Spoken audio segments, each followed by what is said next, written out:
Ka shkuar në 10 numri drejtuesve të automjeteve të arrestuar dhe të proceduar penalisht, që kanë tentuar të korruptojnë punonjësit e policisë me qëllim shmangjen e përgjegjësisë penale apo administrative. Ditën e sotme, policia ka njoftuar një rast tjetër të tentativës për të korruptuar punonjësit e policisë rrugore. Policia njofton se është proceduar penalisht një 61 vjeçar që ofroi para për të mos u ndëshkuar administrativisht. Gjatë patrullimit me objektiv parandalimin e aksidenteve dhe ndëshkimin e shkeljes të rregullave të qarkullimit rrugor, shërbimet e policisë rrugore të Durrësit thekson njoftimi i bën shenjë ndalimi një automjeti që konstatuar në rrugën Martin Camaj duke lëvizur kundër vajtje.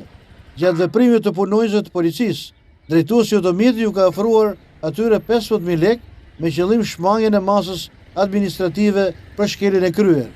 Në përfundim të veprimeve proceduriale, për këtë rast, u kryen veprimet administrative dhe ju referuar materialet prokurorisë ku nisi dhe procedimi në gjendje të lirë për shtetësin me iniciale LC 61 vjeç, banues në Vlorë për veprën penale korrupsion aktiv i persona që ushtrojnë funksione publike.